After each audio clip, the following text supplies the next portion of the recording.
ଭାରତର ପିତା ମହାତ୍ମା ଗାନ୍ଧୀଙ୍କୁ ନାଥୁରାମ ଗଡସେ ମାରିଥିଲେ।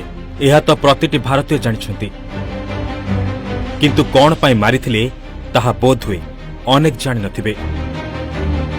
ତେବେ ଆମେ ଆଜି ଏଠାରେ ଆପଣଙ୍କୁ କହିବୁ ନାଥୁରାମ ଗଡସେ କଣ ପାଇଁ ମହାତ୍ମା ଗାନ୍ଧୀଙ୍କୁ ମାରିଥିଲେ ଏବଂ କୋର୍ଟରେ ସ୍ୱୀକାର କରିଥିବା କିଛି ଅଜଣା କଥା। ବିର୍ଲା ଭବନ, ଯେଉଁଠାରେ ପ୍ରତିଦିନ ସନ୍ଧ୍ୟା 5টাରେ ପ୍ରାର୍ଥନା ସଭା ହେଉଥିଲା, ଏହି ସଭାରେ ଗାନ୍ଧିଜୀ ସବୁବେଳେ ସାମିଲ ରହୁଥିଲେ। କିନ୍ତୁ 30 ଜାନୁଆରୀ 1948ରେ ଗାନ୍ଧିଜୀ ସର୍ଦ୍ଦାର ବଲ୍ଲଭଭାଇ ପଟେଲଙ୍କ ସହ ବ୍ୟସ୍ତ ଥିଲେ। ଠିକ୍ ସେହି ସମୟରେ 5:15ରେ ଗାନ୍ଧିଜୀଙ୍କ ନଜର ତାଙ୍କ ଘଣ୍ଟା ଉପରେ ପଡ଼ିଥିଲା। ଏହାପରେ ଗାନ୍ଧିଜୀ ପ୍ରାର୍ଥନା ସଭା ଆଡ଼େ ଯାଉଥିଲେ। ଏହି ସମୟରେ ହଠାତ୍ ଜଣେ ବ୍ୟକ୍ତି ଗାନ୍ଧିଜୀଙ୍କ ସାମ୍ନାକୁ ଆସି ଗାନ୍ଧିଜୀଙ୍କୁ ହାତ ଯୋଡ଼ି ନମସ୍କାର କରିଥିଲା ଆଉ ପାଦ ଛୁଇଁ ଆଶୀର୍ବାଦ ମଧ୍ୟ ନେଇଥିଲା। ଆଉ ଏହାପରେ ଅଣ୍ଟାରେ ଖୋସିଥିବା ଛୋଟ ବେରିଟପ୍ ବନ୍ଧୁକରେ ମହାତ୍ମା ଗାନ୍ଧୀଙ୍କ ଉପରକୁ ଗୁଳି ଚଳାଇଥିଲା। ଗୋଟିଏ ପରେ ଗୋଟିଏ 3ଟି ଗୁଳି ଗାନ୍ଧୀଙ୍କ ଉପରକୁ ଚଳାଇଥିଲା। ଗାନ୍ଧିଜୀଙ୍କ ଉପରକୁ ଗୁଳି ଚଳାଇଥିବା ବ୍ୟକ୍ତିଙ୍କ ନାଁ ଥିଲା ନାଥୁରାମ ଗଡସେ। ତେବେ ଏଠି ପ୍ରଶ୍ନ ଉଠୁଛି, ନାଥୁରାମ ଗଡସେ ଗାନ୍ଧିଜୀଙ୍କୁ ଗୁଳି ମାରି ହତ୍ୟା କଣ ପାଇଁ କରିଥିଲେ? ପ୍ରଥମେ ଗାନ୍ଧିଜୀଙ୍କ ହତ୍ୟାର ମୁଖ୍ୟ ଆରୋପୀ ନାଥୁରାମ ଗଡସେଙ୍କ ବିଷୟରେ ଜାଣିବା। ନାଥୁରାମ ଗଡସେଙ୍କର ଜନ୍ମ 19 ମେ 1910ରେ ପୁନେ ଜିଲ୍ଲାସ୍ଥିତ ବାରାମତୀରେ ହୋଇଥିଲା। ଗଡସେ ଗାନ୍ଧୀଙ୍କର ବିଚାରଧାରାକୁ ବହୁତ ଭଲ ପାଉଥିଲେ। ଏମିତି ଗୋଟିଏ ସମୟ ଥିଲା ଯେତେବେଳେ ପ୍ରାର୍ଥନା ଗୃହରେ ଗାନ୍ଧିଜୀଙ୍କର ବିଚାରଧାରାକୁ ଦୋହରାଯାଉଥିଲା, ସେତେବେଳେ ଗଡସେ ହିଁ ଦୋହରାଉଥିଲେ।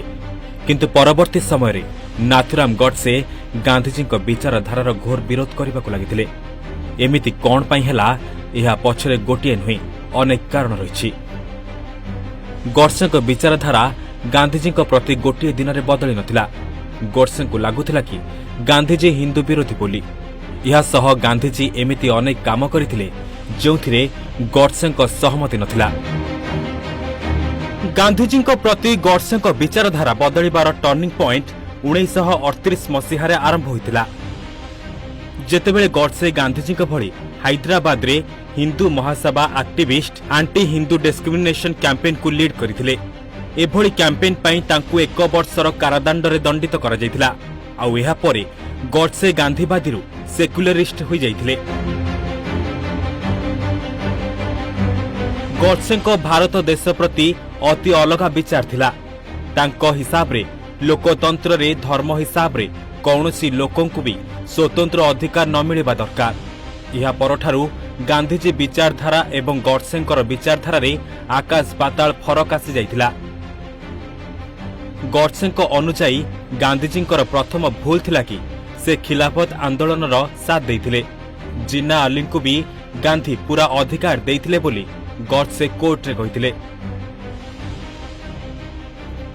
ଏହି ଖିଲାଫତ ଆନ୍ଦୋଳନ ପାଇଁ ଭାରତରେ ଜବରଦସ୍ତି ଧର୍ମ ପରିବର୍ତ୍ତନ କରାଯାଇଥିଲା। ଗଡସେଙ୍କ ରାଗ ଭାରତ ପାକିସ୍ତାନ ବିଭାଜନକୁ ନେଇକି ମଧ୍ୟ ହୋଇଥିଲା। ଗଡସେଙ୍କ କହିବା କଥା ଥିଲା କି ଗାନ୍ଧିଜୀ କେବଳ ଭାରତକୁ ଅଲଗା କରିନଥିଲେ, ରିଜର୍ଭ ବ୍ୟାଙ୍କକୁ ବି ବିଭାଜନ କରିଦେଇଥିଲେ। ଦେଶ ବିଭାଜନ ହେବା ପୂର୍ବରୁ ରିଜର୍ଭ ବ୍ୟାଙ୍କରେ 375 କୋଟି ଟଙ୍କା ଥିଲା, ଯେଉଁଥିରୁ 75 କୋଟି ଟଙ୍କା ପାକିସ୍ତାନକୁ ଦିଆଯାଇଥିଲା। ଏହା ପୂର୍ବରୁ 20 କୋଟି ଟଙ୍କା ବିଭାଜନ ପୂର୍ବରୁ ମଧ୍ୟ ଦିଆଯାଇଥିଲା।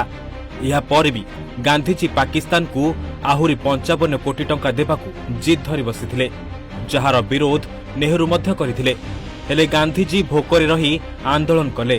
ଶେଷରେ ପାକିସ୍ତାନକୁ 55 କୋଟି ଟଙ୍କା ଦେବାକୁ ହିଁ ପଡ଼ିଥିଲା।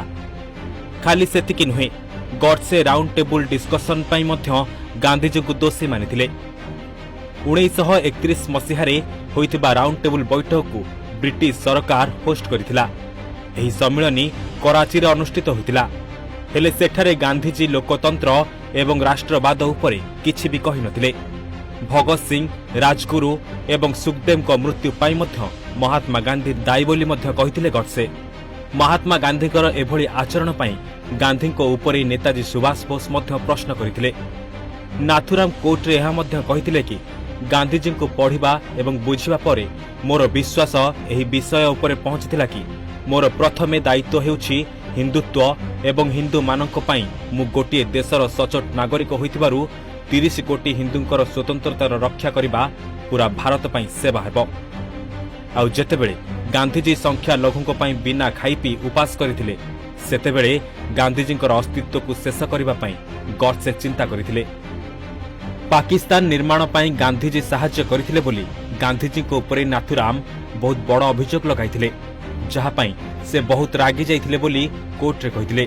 तबे गडसे कोन ପାଇଁ गांधीजी को मारिथिले इहा तो सामना को आसी सारिछि, हेले गांधी को तृतीय गुली किए मारिछि ताहा एपर्यंत जना पड़ी नाही।